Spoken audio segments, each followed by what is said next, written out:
Hi everyone, Rukshan here, and thanks for joining me for this episode of Realtime. Today I'm going to be looking at New South Wales and Freedom Day. Now, they have become the first state in our country to have Freedom Day. But what does Freedom Day actually mean? Is it really Freedom Day, or is it some sort of weird version of freedom that the government has told you that this is what you deserve for your good obedience to doing what's necessary as per the government mandates? Because if you look at Freedom Day right now, it all centers around this idea of a vaccinated economy. Freedom is being given to those who participate in a system where they deny freedom to others. And that's the reality of what's happening right now in our country. And yes, it's happening in other parts of the world, but there are many countries in the world who are very similar to Australia where these type of things are not occurring either.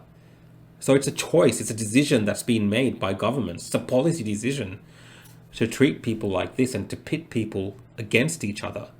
And we shouldn't forget that. So as we use terms like segregation and medical apartheid and discrimination to describe what is actually occurring right now in New South Wales, it's not hyperbole. Like, that is actually what is happening.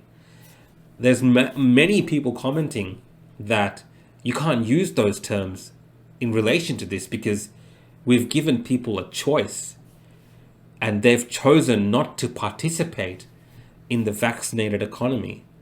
They've chosen not to participate in the broader community because of their decision not to vaccinate. And sure, you can make an argument for that. All throughout history, all the time when there's been acts of discrimination and segregation against people, there were plenty of people putting forward the argument as to why slavery was a good thing, as to why segregation in the South, in the USA, was a good thing. People were putting forward those arguments and they were widely either accepted in the community, they were pushed by the media, or people were too afraid to speak up against it.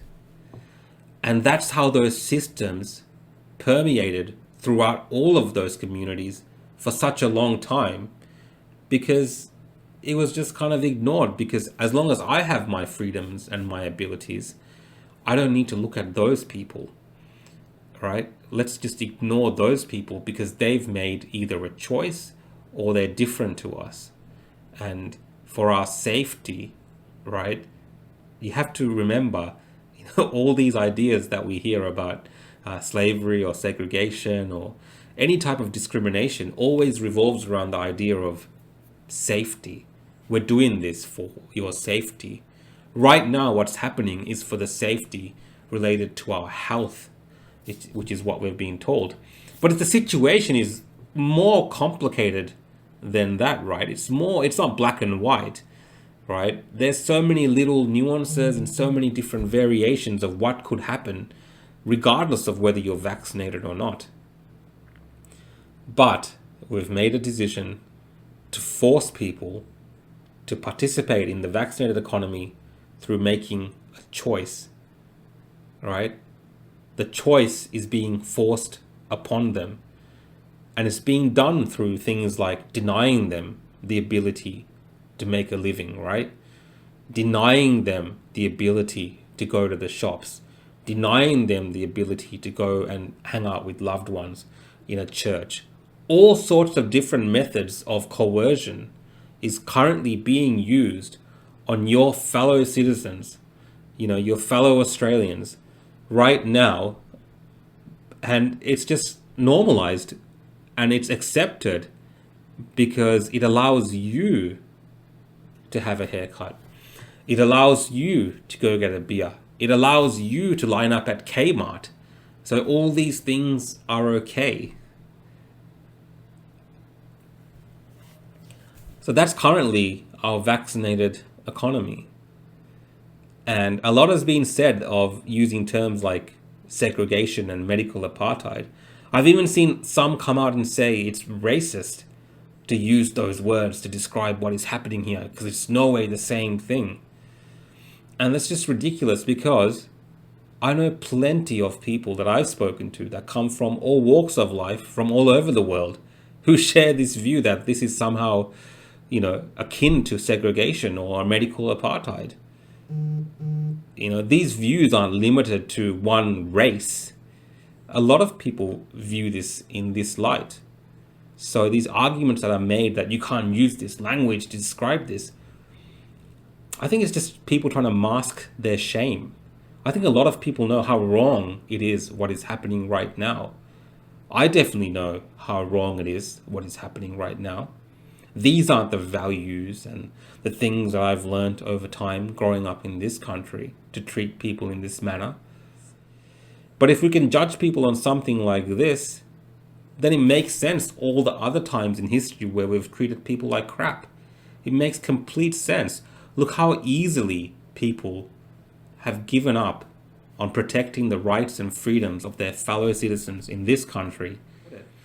And the human rights angle in all of this has been pushed away and just ignored by our government and all the kind of intellectual political class, the media.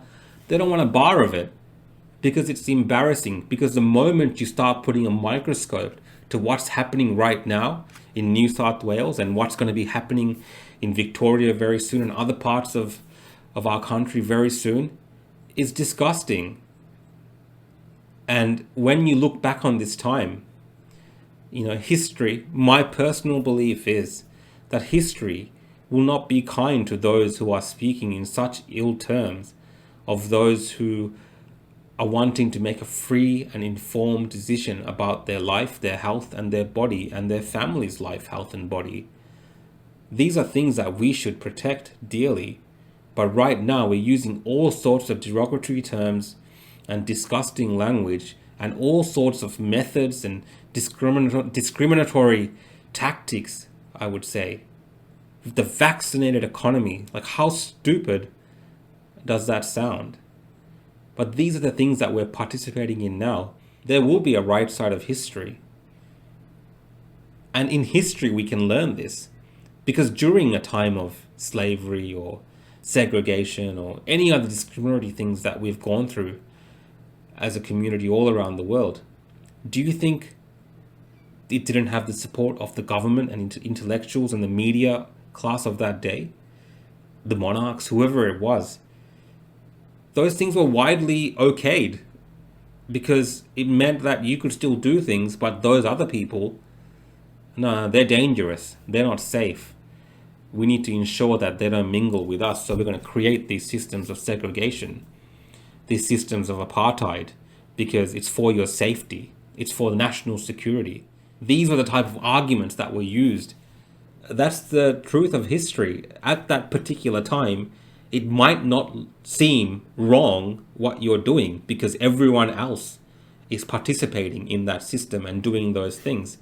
And I think right now we're kind of in that kind of, world. I can actually see how things that happened in the past were possible because people can be easily fooled into giving up the very basic decency of wanting freedom and rights for everyone else, as long as they can enjoy those rights and freedoms for participating in systems pushed forward by governments and by authorities. That is exactly what is happening right now, and we can't see how wrong it is till much later on. And those out there who are resisting and fighting back against this, they're getting called all sorts of names as well. And these aren't people who are not vaccinated or whatever it is. All sorts of people are fighting back against this. Just on principle, people are choosing to leave their businesses closed because they want to welcome all to their businesses. This is a massive thing that's happening right now, and to think that we are in many ways celebrating what we are doing just goes to show you how far we have fallen in protecting our values and our ideals. Tell me what you think. Like, am I right? Am I wrong? Is there a middle ground? Is it racist to use these terms? As it's been termed by some? Like, is this the normal type of... Is this acceptable now for every other thing? Can I just start discriminating against people because I don't feel like it's safe. Can we have other types of economies, not just a vaccinated economy? Can we have another type of economy? Why is it okay in this instance? Anyway, guys, that's it for Real Time with Rukshan. Love to see your thoughts and comments. See you all next time.